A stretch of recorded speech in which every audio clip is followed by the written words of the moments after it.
नमस्ते बच्चों, good morning. आज हम शुरू कर रहे हैं chapter hydrogen, chapter number 9। Atomic number इसका 1, मास नंबर भी इसका होता है 1, लेकिन इसके आइसोटोप्स भी होते हैं ड्यूटेरियम और ट्रिटियम। हालांकि आप लोगों ने इस चीज़ को पहले पढ़ा हुआ है, लेकिन थोड़ा शॉर्ट में रिवाइज कर लें। एटॉमिक नंबर 1 है, मतलब इसके तीनों आइसोटोप के अंदर नंबर ऑफ प्रोटॉन्स 1 होंगे न्यूक्लियस के अंदर, और number of neutrons respectively hydrogen, deuterium और ट्रिटियम में 0, 1, 2 होंगे, और इनके जो मास नंबर हैं रेस्पेक्टिवली 1, 2 एंड 3 होंगे। और एक एक इलेक्ट्रॉन न्यूक्लियस के चारों तरफ चक्कर लगाता है, इसमें तो कोई डाउट नहीं है। यस, तो हम शुरू करते हैं। हाइड्रोजन, इसकी सैलिएंट फीचर्स, कुछ प्रॉपर्टीज हम देखें। Position of hydrogen in periodic table. आप लोगों ने 10th और 11th दोनों क्लास में पीरियोडिक टेबल वाला चैप्टर पढ़ा है। हाइड्रोजन की पोजीशन अभी तक भी फिक्स नहीं हो पाई है, क्योंकि इसकी जो प्रॉपर्टीज है उसकी रेसेम्बलेंस एल्काली मेटल्स और हेलोजन एलिमेंट्स दोनों के साथ में होती है। देखिए हम इसकी कुछ properties. Lightest element non having atomic number 1, dihydrogen H2, इसका कोई एलोट्रोप नहीं बनता है। आप लोगों को ये पता होगा कि यूनिवर्स में सबसे ज्यादा मिलने वाला एलिमेंट है ये हाइड्रोजन, बाकी के एलिमेंट्स काफी कम क्वांटिटी में मिलते हैं।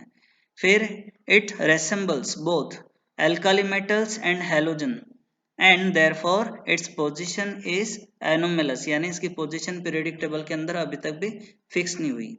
In modern periodic table it is located separately. तो ये जो हाइड्रोजन चैप्टर है हम इसकी अलग से स्टडी कर रहे हैं, इसका रीजन भी यही है। Resemblance with alkali metals, electronic configuration में आपको पता है, अगर 10th क्लास का कॉन्फ़िगरेशन देखें तो NS1 होता है, ठीक है। तो एल्काली मेटल्स के लिए NS1 है, तो वही 1s1 कॉन्फ़िगरेशन या एक इलेक्ट्रॉन वैलेंस शेल के अंदर है। 11th क्लास के बेसिस पे देखो 1s1 हाइड्रोजन के लिए। फिर आप देखिए सोडियम के लिए वैलेंस शेल के अंदर थर्ड शेल है इसकी 3s1, या 10th क्लास का कॉन्फ़िगरेशन 281, तब भी लास्ट शेल में एक इलेक्ट्रॉन आ रहा है।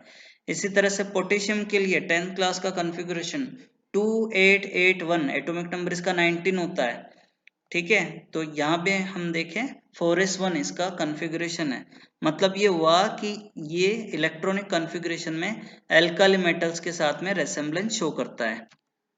फिर आप देखिए इलेक्ट्रोपॉजिटिविटी वाला कैरेक्टर भी है, यानी ये H+ आयन बनाता है, जैसे सोडियम और पोटेशियम आयन बनाते हैं ना, उसी तरह से। ध्यान देना, हालांकि हाइड्राइड भी बनाता है, लेकिन अभी हम एल्काली मेटल्स के साथ में जो प्रॉपर्टी है उसके साथ कंपैरिजन कर रहे हैं। फिर ऑक्सीडेशन स्टेट +1, हालांकि -1 भी शो करता है, लेकिन एल्काली मेटल की तरह से +1 शो करता है ज्यादातर कंपाउंड्स में। Combination with electronegative elements form binary compounds with electronegative elements like alkali metals, जैसे कि NaCl बनता है उसी तरह से HCl बनता है ना। जैसे पोटेशियम क्लोराइड बनता है तो हाइड्रोजन क्लोराइड भी बनता है।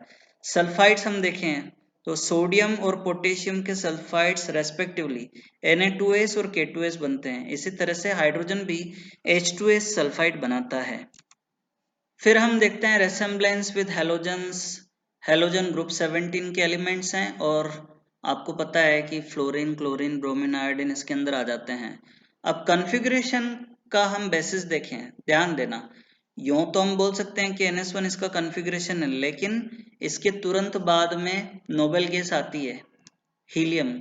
उसका जो कॉन्फ़िगरेशन है उससे 1 इलेक्ट्रॉन लेस है हाइड्रोजन का, और सेम चीज होती है हेलोजन के साथ में। जैसे फ्लोरीन है तो फ्लोरीन का एटॉमिक नंबर कितना है 9, और इसके तुरंत बाद में नोबेल गैस कौन सी आती है नियोन।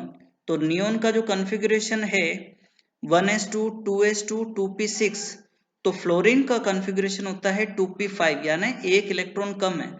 यानी हम बोल सकते हैं कि हाइड्रोजन के साथ में भी यही वाली सिचुएशन है। ऐसा कैसा, आप क्लोरीन और आर्गन का कॉन्फ़िगरेशन आप कंपेयर करके देख सकते हो, ठीक है। Both contain 1 electron less than the noble gas configuration, ठीक है, ये यहाँ पर शो हो रहा है।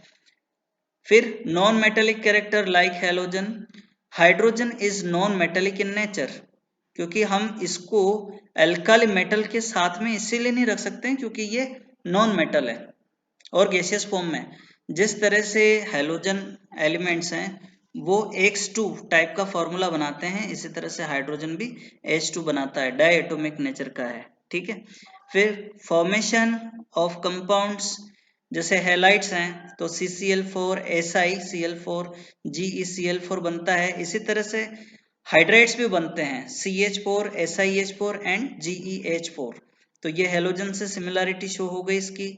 ऑक्सीडेशन स्टेट -1, जैसे हम देखते हैं हाइड्रोजन क्लोराइड HCl और NaCl, तो क्लोरीन -1 ऑक्सीडेशन स्टेट शो कर रहा है। उसी तरह से सोडियम का हाइड्राइड होता है NaH, उसमें भी हाइड्रोजन का ऑक्सीडेशन नंबर -1 होता है। देखो अभी तक तो हम लोगों ने देखा था एल्काली मेटल्स के साथ में सिमिलरिटी क्या थी हाइड्रोजन की, लेकिन अब कुछ डिफरेंसेस भी हैं, वो देखिए। फर्स्ट है आयनाइजेशन एंथैल्पी का। आपको पता है मेटल्स कौन सी होती हैं जिनकी आयनाइजेशन एंथैल्पी कम होती है, लेकिन यहाँ हाइड्रोजन की आयनाइजेशन एंथैल्पी ज्यादा होती है। इसी वजह से उसके अंदर नॉन मेटेलिक कैरेक्टर होता है। साइज छोटी होने की वजह से क्या होता है, जो इलेक्ट्रॉन है वो न्यूक्लियस के ज्यादा पास में है, तो उसको रिमूव करने के लिए ज्यादा एनर्जी की रिक्वायरमेंट रहती है। तो the ionization enthalpy of hydrogen is very high in comparison to alkali metals। फिर नॉन मेटेलिक कैरेक्टर, ये भी हमने डिस्कस किया, वो आयनाइजेशन एंथैल्पी पर ही डिपेंड करता है। फिर atomicity, hydrogen is diatomic while alkali metals are monoatomic. हालांकि क्रिस्टलाइन फॉर्म में होती हैं मेटल्स, लेकिन फिर भी हम उसको मोनोएटोमिक की तरह से, जैसे सोडियम है तो उसका फॉर्मूला Na ही लिखते हैं हम, कभी भी Na2 Na3 टाइप का नहीं लिखते हैं। Nature of compound, the compound of hydrogen are predominantly covalent while those of alkali metals are ionic। Alkali metal के जो कंपाउंड है वो आयनिक नेचर के होते हैं, कंप्लीटली इलेक्ट्रॉन की शिफ्टिंग हो जाती है। लेकिन हाइड्रोजन के साथ में ज्यादातर जो कंपाउंड्स बनते हैं वो कोवलेंट नेचर के होते हैं। हाँ, हाइड्रोजन का अगर एल्काली मेटल के साथ ही कंपाउंड बनेगा तो वो आयनिक नेचर का होगा और उसमें हाइड्रोजन का ऑक्सीडेशन नंबर -1 आएगा, ठीक है। जैसे ये आगे एक एग्जांपल है HCl, ये नॉन मेटल के साथ में ही बना हुआ कंपाउंड है, इसमें हाइड्रोजन का ऑक्सीडेशन नंबर +1 होता है, ठीक है। तो ये NaCl आयनिक है और HCl कोवलेंट है। तो सोडियम यानी एल्काली मेटल और हाइड्रोजन का कंपैरिजन किया हुआ है, और ऑक्सीडेशन स्टेट भी हम लोग डिस्कस कर चुके हैं। एक चीज और है, एल्काली मेटल्स के जो ऑक्साइड्स होते हैं वो बेसिक नेचर के होते हैं। जैसे Na2O है, पानी में डिजोल्व करोगे तो NaOH बनेगा, लेकिन हाइड्रोजन का ऑक्साइड यानी H2O वाटर है वो न्यूट्रल नेचर का है। अब हम देखते हैं डिफरेंस फ्रॉम हेलोजन। देखो हेलोजन के साथ कंपैरिजन करोगे, पहले तो हमने सिमिलरिटी देखी, अब ये डिफरेंस देखें। हाइड्राइड फॉर्मेशन, तो ये लेस टेंडेंसी शो करता है हाइड्राइड, जैसे हेलोजन्स होते हैं वो हैलाइड इजीली बनाते हैं, लेकिन हाइड्रोजन है वो इतना इजीली हाइड्राइड नहीं बनाता है। फिर absence of unshared pair of electron, ये अनशेयर्ड पेयर जिसको हम लोन पेयर ऑफ इलेक्ट्रॉन बोलते हैं वही है। सारे हेलोजन के पास में 3-3 लोन पेयर ऑफ इलेक्ट्रॉन्स होते हैं अगर वो सिंगल बॉन्ड बनाते हैं तो।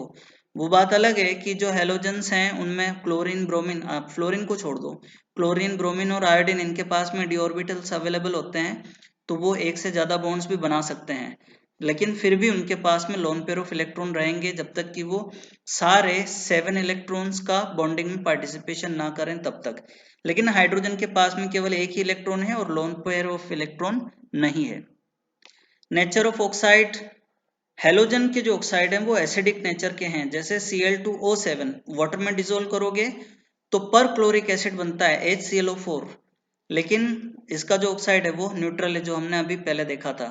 Occurrence of hydrogen, hydrogen the most abundant element in the universe and the third most abundant on surface of the globe is being visualized as the major future source of energy, ठीक है। मतलब जिस तरह से petrol और diesel कम होते जा रहे हैं, तो अर्थ पर ये वाटर की फॉर्म में काफी मात्रा में अवेलेबल है हाइड्रोजन, तो फ्यूल की फॉर्म में भी फ्यूचर में इसको यूज किया जाएगा। कोई सिंपल टेक्निक्स इसको डिकम्पोज करके बनाने की मिल जाती है तब, ठीक है बच्चों। तो ये वीडियो मैं यहीं पे फिनिश करता हूँ, बाकी का जो कंटेंट है हम नेक्स्ट वीडियो के अंदर देखेंगे। आप लोग नोट्स बनाइए और मुझे भेजिए। इससे पहले वाले चैप्टर में रेडॉक्स रिएक्शन में अगर आपको कोई प्रॉब्लम आ रही है तो अपनी प्रॉब्लम को नोट डाउन करना, और जब कभी हम जीमीट पर क्लास लेंगे तो आप उसके अंदर अपनी प्रॉब्लम्स को पूछना, और प्रैक्टिकल्स भी मैंने जिस तरीके से बताया है वैसे करना है। Thank you.